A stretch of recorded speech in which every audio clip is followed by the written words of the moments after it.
Assalamualaikum warahmatullahi wabarakatuh. Selamat siang semuanya. Perkenalkan kami dari kelompok 1B. Pada kesempatan kali ini kami akan mempresentasikan hasil dari diskusi kelompok kami. Sebelum kami memulai presentasi kami, izinkan kami memperkenalkan terlebih dahulu anggota kelompok kami. Perkenalkan, nama saya Aliazil Izati Fahmi dengan NIM 037 sebagai moderator. Perkenalkan, nama saya Adika Delviani dengan NIM 38 sebagai pemateri. Perkenalkan, nama saya Sila Nurhaliza dengan NIM 052 sebagai pemateri. Perkenalkan, nama saya Filbert Renat Huta Barat dengan NIM 049 sebagai pemateri. Perkenalkan, nama saya Salsabila Dele Putri dengan NIM 051 sebagai pemateri. Perkenalkan, nama saya Nursyabani Putri dengan NIM 047 sebagai pemateri. Baik, untuk materi pertama akan disampaikan oleh Viani. Kepada Viani, dipersilahkan. Baik, kali ini saya akan menjelaskan dua istilah penting dalam dunia keselamatan kerja, yaitu NAK dan NAB kimia. Pertama-tama, ayo kita bayangkan dulu kita sedang bekerja di lingkungan pabrik kimia. Nah, di sana pasti banyak sekali zat berbahaya yang bisa terhidup atau masuk ke tubuh tanpa kita sadari. Nah, disinilah peran NAK dan NAB jadi sangat penting untuk melindungi kita sebagai pekerja. Pertama, NAK atau nilai ambang kontaminan adalah batas maksimal kandungan zat berbahaya di lingkungan kerja.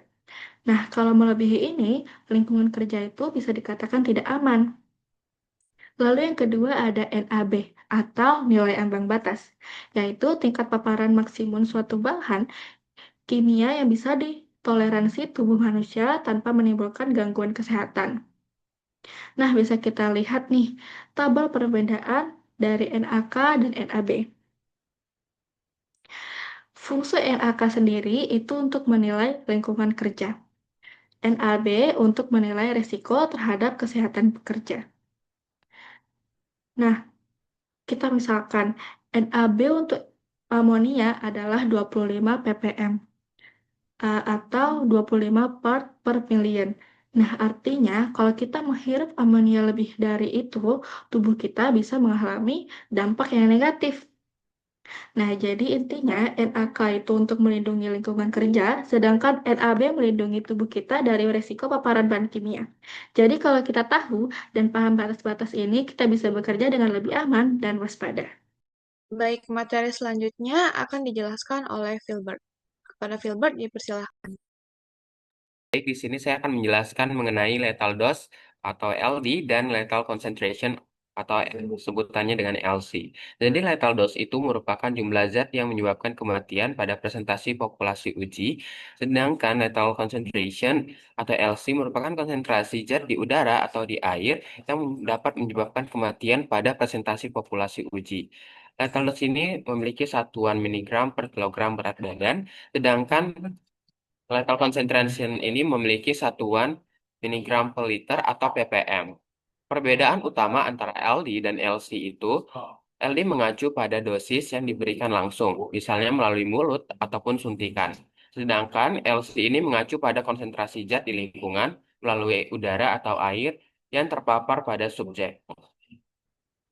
LD 50 adalah dosis yang menyebabkan kematian pada 50% populasi uji. Sedangkan LC50 merupakan konsentrasi yang menyebabkan kematian pada 50% populasi uji. Lalu adapun contoh-contoh dari LD50 dan LC50. Contoh dari LD50 itu merupakan paracetamol dan kafein, dan juga contoh dari LC50 merupakan karbon monoksida dan peptisida di air. Penerapan LD50 dan LC50 ini digunakan untuk menilai toksisitas bahan kimia, obat, atau pestisida, dan juga menentukan tingkat keamanan untuk manusia, hewan, ataupun lingkungan, serta membandingkan toksisitas antar zat. Baik, untuk materi selanjutnya akan dijelaskan oleh Salsabila. Kepada Salsabila, dipersilahkan. Baik, materi selanjutnya adalah pengangkutan dan transportasi dangerous goods melalui darat. Jadi pada jalur darat, pengangkutan barang berbahaya itu diatur oleh ADR atau European Agreement Concerning the International Carriage of Dangerous Goods by Road.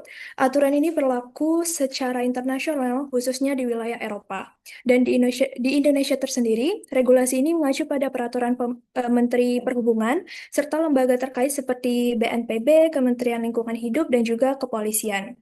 Syarat utama pengangkutan dangerous good di darat itu yang pertama adalah kendaraan yang digunakan itu harus khusus serta dilengkapi label peringatan. Yang kedua, sopir itu wajib memiliki sertifikasi pelatihan dangerous goods. Yang ketiga, harus ada dokumen pengangkutan yang menyebutkan jenis barang berbahaya tersebut.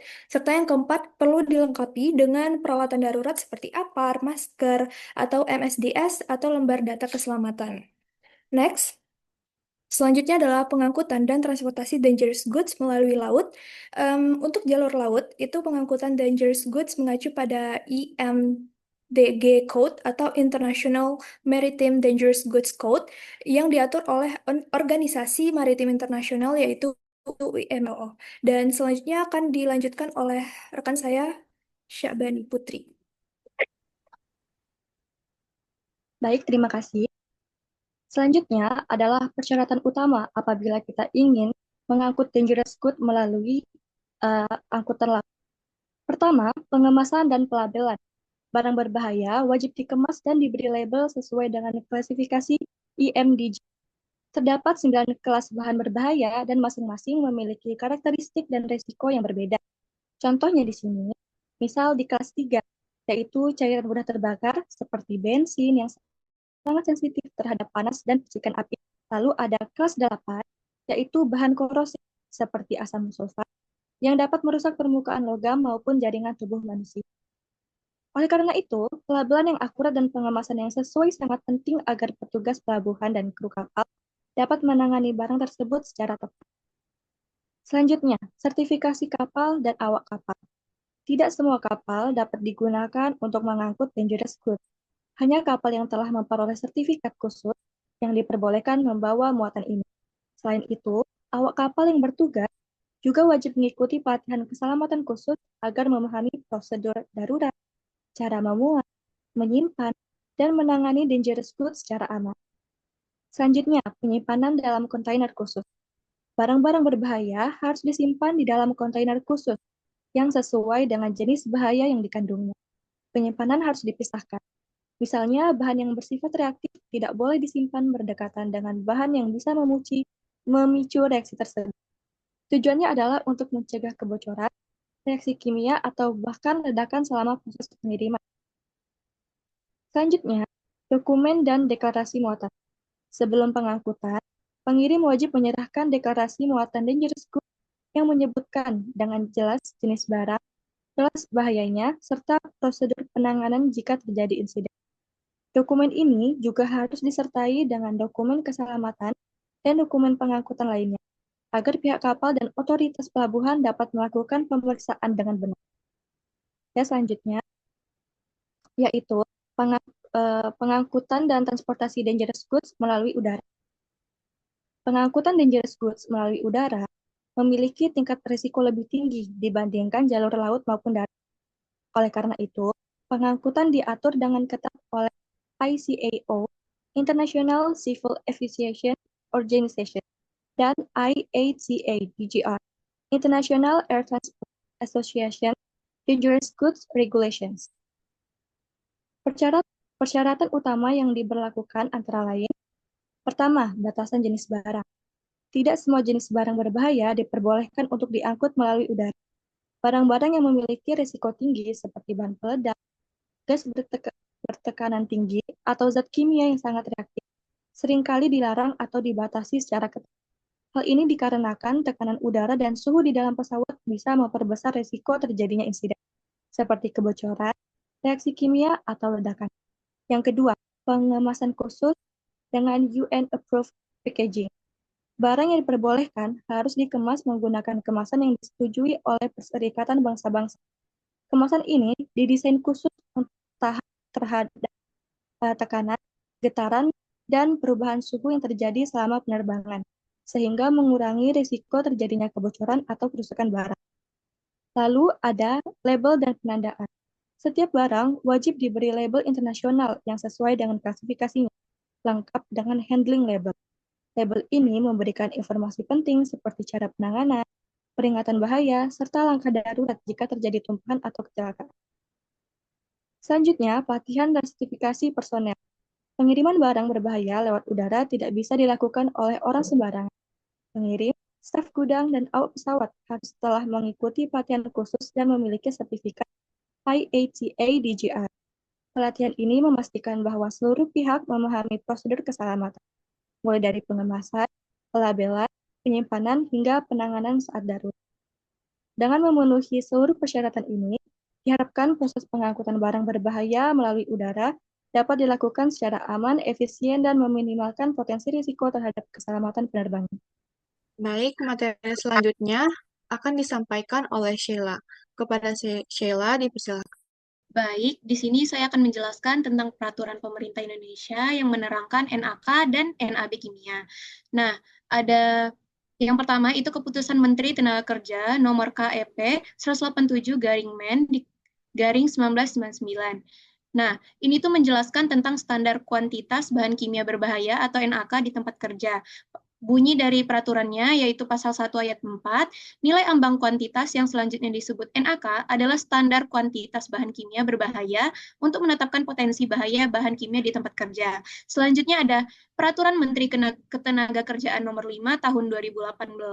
Ini menjelaskan tentang nilai ambang batas atau NAB zat kimia, fisika, dan biologi di tempat kerja. Nah, bunyi peraturannya itu pasal 1 ayat 6, nilai ambang batas yang selanjutnya disingkat NAB adalah standar faktor bahaya di tempat kerja sebagai kadar atau intensitas rata-rata tertimbang waktu atau time weights average yang dapat diterima tenaga kerja tanpa mengakibatkan penyakit atau gangguan kesehatan dalam waktu tertentu seperti 8 jam sehari atau 40 jam seminggu selama tenaga kerja bekerja seumur hidupnya. Selanjutnya ada Peraturan Pemerintah Nomor 50 Tahun 2012, yaitu menjelaskan tentang kerangka kerja penerapan K3 termasuk pengendalian bahaya bahan kimia, meskipun tidak mencantumkan angka NAB secara langsung. Nah, bunyi peraturannya itu pasal 5 ayat 1 huruf E, berbunyi setiap perusahaan wajib menerapkan sistem manajemen keselamatan dan kesehatan kerja yang mencangkup pengendalian resiko terhadap potensi bahaya di tempat kerja, termasuk bahaya bahan kimia. Baik, materi selanjutnya akan disampaikan oleh saya sendiri, yaitu tentang regulasi penting tentang pengelolaan limbah B3 di Indonesia.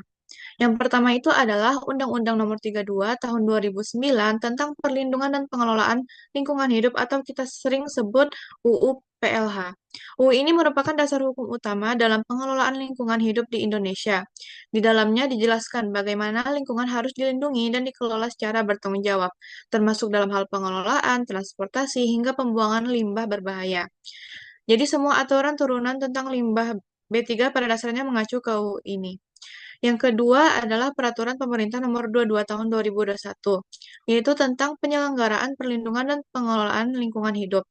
Peraturan ini menggantikan PP No. 101 Tahun 2014 dan mengatur lebih komprehensif dan teknis mengenai berbagai aspek lingkungan.